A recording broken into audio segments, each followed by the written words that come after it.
मैं डॉक्टर कृति रस्तोगी इस नए वीडियो में एक नए विषय के साथ आपके सामने प्रस्तुत हुई हूँ।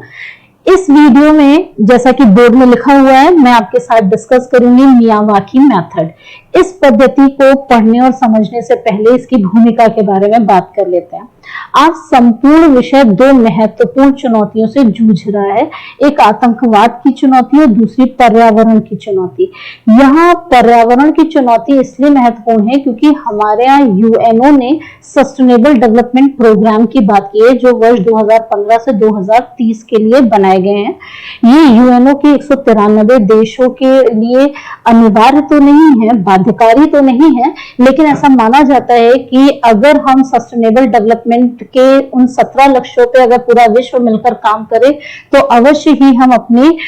आने वाली पीढ़ी के लिए एक अच्छी धरती, एक अच्छी पृथ्वी, एक अच्छा माहौल उनके लिए तैयार करके जाएंगे। तो ये सस्टेनेबल डेवलपमेंट गोल में अगर आप देखेंगे तो ये वायुमंडल से लेकर यानी स्पेस से पूरा लेकर, एटमॉस्फेयर से पूरा लेकर आपके ग्राउंड वाटर तक के जितनी भी चीजें हैं उन सारे लक्ष्यों को समेटे हुए हैं और इसमें पर्यावरण महत्वपूर्ण विषय है। पर्यावरण की अगर हम बात करें तो भारत में भी पर्यावरण की एक गंभीर समस्या बनी हुई है। इस समय एयर क्वालिटी हमारे यहाँ सबसे खराब चल रही है। भारत उन टॉप 10 देशों में आता है जहां का एयर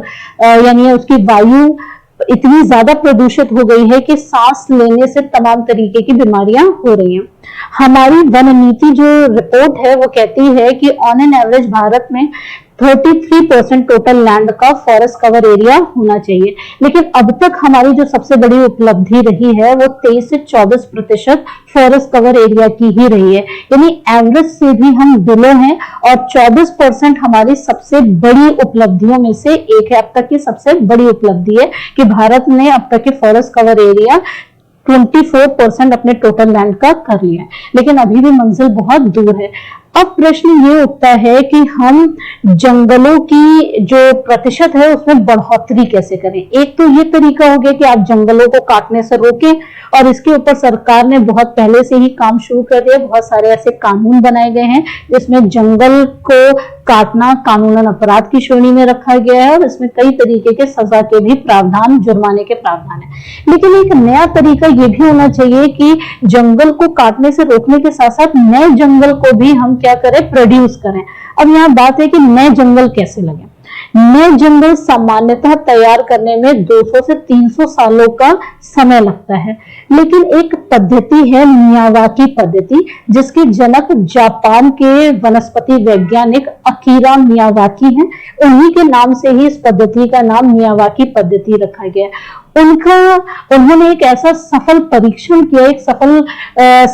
मेथड डेवलप किया जिसमें उन्होंने 20 से 30 वर्षों के अंदर आप घने जंगल प्रोड्यूस कर सकते हैं। तो यदि अब सरकारों को इस चीज पर भी ध्यान देना चाहिए कि हम जंगल काटने से जो रोकने के नियम हैं उनके साथ साथ नए जंगल तैयार करने के ऊपर भी काम करें, और नए जंगल तैयार करने में मियावाकी पद्धति मील का पत्थर साबित हो सकती है। अब बात करते हैं कि मियावाकी पद्धति कैसे काम करती है। अगर मैं संक्षेप में या सरल भाषा में मियावाकी पद्धति के बारे में आपको बताऊं तो मियावाकी पद्धति उन जगहों पर काम करती है जहां पर आबादी ज्यादा होने की वजह से जमीनें बहुत कम है। जैसे आपके घर के आगे, घर के पीछे आपकी छोटी छोटी जगह ऐसी होती हैं जहां पर आप जिसका आप प्रयोग करके उन्हें आप हाईली डेंसिटी वाला ग्रीन एरिया बना सकते हैं। यानी इसके लिए बहुत लार्ज स्केल में आपको जमीन की जरूरत नहीं है, आप छोटे छोटे जमीन के टुकड़ों पर ही मियावाकी पद्धति के द्वारा बड़े जंगल प्रोड्यूस कर सकते हैं। कैसे काम करती है, आप 1 स्क्वायर फीट का आप स्क्वायर मीटर का जो है आप एरिया लें और उसमें 4 तरीके के जो है वहां पर वृक्ष रोपित करते हैं। 4 तरीके में एक मेजर वृक्ष होगा, एक उसका सह वृक्ष होगा, एक झाड़ी होगी और एक औषधि का कोई प्लांट होगा। ये चारों पेड़ एक ही गड्ढे में जब हम आरोपित करते हैं या उसको लगाते हैं तो वो डेंसिटी जल्दी घेर लेता है, यानी वो एरिया जल्दी उसमें हरियाली आ सकती है। अगर हम ऐसे ही 1 स्क्वायर मीटर के ऐसे ही 4 गड्ढे बनाते हैं और उसमें ये 4 तरीके के पौधे वहां पर रोपित करते हैं, तो आप देखेंगे कुछ ही टाइम पर वहां पर एक बहुत डेंसिटी वाला हरा ग्रीन एरिया जो है वहां डेवलप हो जाएगा। इसमें किस तरीके से काम किया जाता है, ये कैसे इको फ्रेंडली है और ये किस तरीके से कम सीमित संसाधनों में भी आपको ग्रीनरी क्रिएट करके देती है, और वो भी उन जगहों पे जहां हाईली पॉपुलेशन है, यानी जिन जगहों पर आप बड़े विस्तार जमीनें आपको नहीं उपलब्ध हो सकती, लेकिन छोटे छोटे जमीन के टुकड़ों में भी आप हरियाली ला सकते हैं। तो यानी कि अगर आप एक ही जगह पे ये 4 पेड़ इस तरीके से लगाएंगे तो इससे क्या होगा, अगर स्टार्टिंग में क्या होता है कि ये इतनी मजबूत नहीं होते, ये गिरने लग जाते हैं। तो यहाँ पर हम बैम्बू, जो हमारे इंडिया का एक नेशनल बैम्बू मिशन भी चल रहा है, तो हम बांस को अगर वहां पर बांधते हैं और ताकि उससे उसको मजबूती मिले, यानी कि वो खड़ा हो सके जब तक कि वो जमीन उसको पकड़ ना ले पेड़ों को, तो उसकी जड़ें जब तक कि मजबूती से उसे पकड़ ना ले तब तक कि बांस का प्रयोग करके हम उन्हें उसको अगर बांधते हैं तो वो खड़े रह सकते हैं। इस तरीके से हम बांस के जो किसान हैं, जो बांस का उत्पादन करने वाले किसान हैं, उनको से बांस खरीद के अगर हम इसका प्रयोग करते हैं तो उनकी भी इनकम बढ़ेगी। दूसरी महत्वपूर्ण बात क्या होती है, जब उनकी डेंसिटी बढ़ती है तो ये CO2 या अन्य प्रदूषणकारी गैसों को तेजी से एब्जॉर्ब करने की क्षमता भी इनकी बढ़ जाती है, क्योंकि जो बड़े बड़े शहर होते हैं वहां पर ट्रैफिक जैम से इतना ज्यादा पोल्यूशन होता है, इतनी ज्यादा CO2 या अन्य प्रदूषणकारी गैसें इतनी ज्यादा रिलीज होती है कि उनमें भारी मात्रा में आपको फॉरेस्ट कवर एरिया चाहिए होता है, लेकिन जमीन की कमी की वजह से हम फॉरेस्ट कवर एरिया नहीं बना पाते। लेकिन मियावाकी पद्धति के माध्यम से हम वहां पर छोटे छोटे पैच वर्क में भी हम फॉरेस्ट क्रिएट कर सकते हैं, ग्रीनरी क्रिएट कर सकते हैं। अब अगर ये वाली जगह पर हम अगर वेस्ट में, जिसे हम एग्रीकल्चर वेस्ट कहते हैं, यानी पराली, उसको अगर हम यूज करते हैं, जमीन पे बिछा देते हैं, जहां पर आपने मियावाकी पद्धति के द्वारा आपने वो 4 पेड़ लगाए थे, अगर आप वहां पर पराली को बिछा देते हैं तो इससे 2 लाभ होंगे। एक तो पराली की जो उसे जलाया जाता है और एयर पोल्यूशन होने का इस समय सबसे प्रमुख कारण है, सरकार की सबसे बड़ी चिंता में से एक पराली जलाना भी है, और जो NGT है, नेशनल ग्रीन ट्रिब्यूनल, उसने कई सारे सख्त कदम उठाए हैं, कई जुर्माने भी लगाए हैं, लेकिन उसके बावजूद भी पराली जलाने के कई सारे आपको इंसिडेंट देखने को मिलेंगे। तो यहाँ पर अगर हम पराली को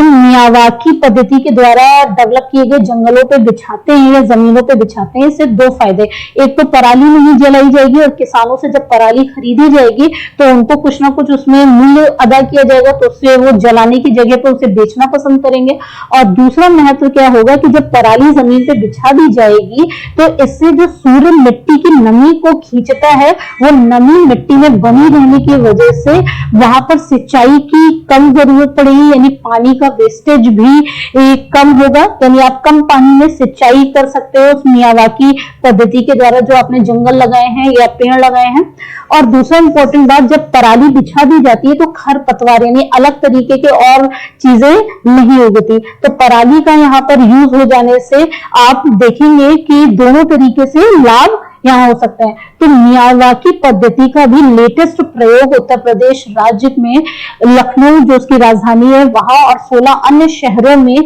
जहां पर हाईली डेंसिटी पॉपुलेशन है, वहां पर जहां पर जंगलों को लगाना लगभग असंभव है और वहां पर एयर पोल्यूशन है बहुत ज्यादा है, वहां पर सरकार ने मियावाकी पद्धति के माध्यम से जंगलों को लगाने का काम किया, जो छोटे छोटे लेवल पर इतनी ग्रीनरी डेवलप करने का काम करते हैं, जिसके माध्यम से हम ऐसे हाईली पॉपुलेशन शहरों पर जो प्रदूषण का दबाव है उससे हम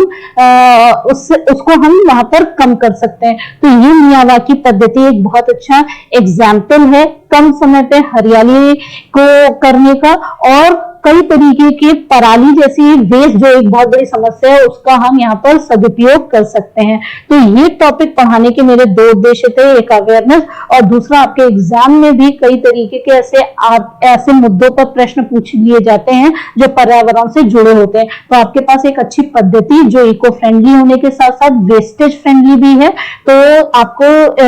ये पद्धति के बारे में अगर पता होगा तो आप एक बहुत अच्छा आंसर लिख सकते हैं, बहुत अच्छा ऐसे भी ड्राफ्ट कर सकते हैं या इंटरव्यू में एक बहुत अच्छा एग्जाम्पल दे सकते हैं कि एक ऐसी पद्धति है जो वेस्टेज का प्रयोग करते हुए आपको आउटपुट बहुत अच्छा देती है। तो इस वीडियो में मैंने आपको मियावाकी पद्धति के बारे में बताने की कोशिश की। आई होप आपने इस टॉपिक को समझा होगा, इसके महत्व को भी समझा होगा। ऐसे ही मैं अपने नेक्स्ट वीडियो में भी एक महत्वपूर्ण विषय पर नया वीडियो लेकर आऊंगी। इस वीडियो में इतना ही। Thank you so much.